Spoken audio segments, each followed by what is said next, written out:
le projet scolaire lui-même. Ça veut dire quel est votre choix scolaire. Ça veut dire quoi? Ça veut dire quelle est la formation que je vais choisir maintenant. D'accord? La formation que je vais choisir. La filière, l'établissement, le domaine, hein, la spécialité.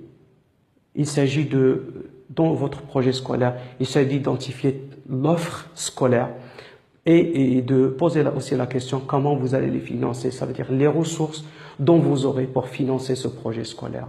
Ça veut dire si vous allez décider de vous inscrire dans une université privée payante, quel est le coût de la formation, quel est le coût de la filière et comment je vais la financer.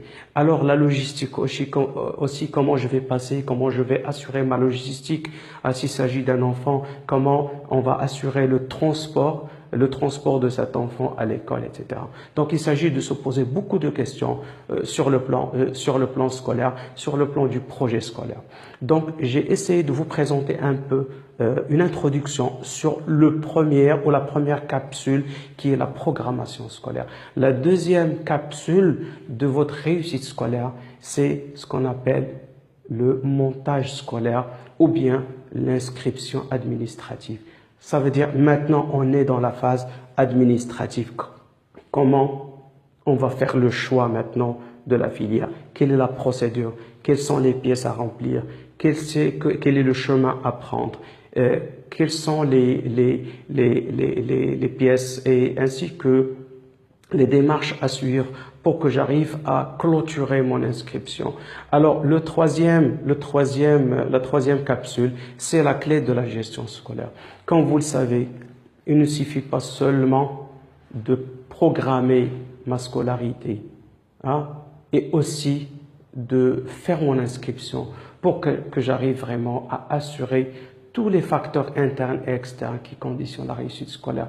La troisième capsule, c'est le fait comment vous gérez votre parcours scolaire. Une fois que vous êtes inscrit au baccalauréat, à l'université, à une école primaire, comment vous gérez pendant l'année votre scolarité, comment vous programmez vos devoirs, comment vous faites le calendrier, comment vous planifiez, comment vous assurez vos contrôles.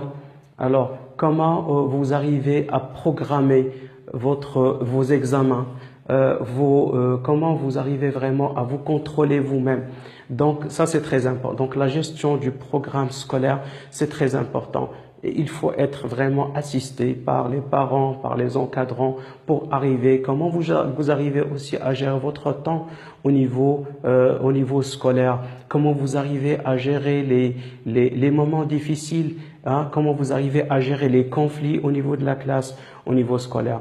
Alors, le quatrième élément, la quatrième capsule que je vous propose aujourd'hui, c'est la clé du suivi et du contrôle interne scolaire. Ça veut dire, sans qu'il y ait vraiment un système de contrôle interne de ce que vous êtes en train de faire dans votre scolarité, vraiment, même si vous arrivez à gérer, donc vous allez vraiment être au-delà de la réussite scolaire.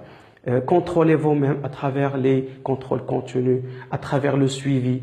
La même chose, c'est les parents qui assurent le contrôle et le suivi de leurs enfants. Il faut être en relation directe avec les formateurs, relation directe avec l'école et le domaine de l'enseignement. Assister à la réunion des parents pour qu'on arrive à suivre et contrôler vraiment notre parcours scolaire et le parcours scolaire de nos enfants. Le cinquième élément, c'est la conduite de changement scolaire. Alors, dans la conduite de changement scolaire, comme vous le savez, c'est le coaching scolaire, c'est le développement personnel, c'est l'accompagnement, c'est l'orientation scolaire. Donc, on va détailler tous ces éléments avec plus de détails dans les vidéos qui suivent. Donc, dans l'attente de vous revoir dans les vidéos qui détaillent le maximum possible tous ces éléments, je vous donne rendez-vous et à la prochaine. Au revoir.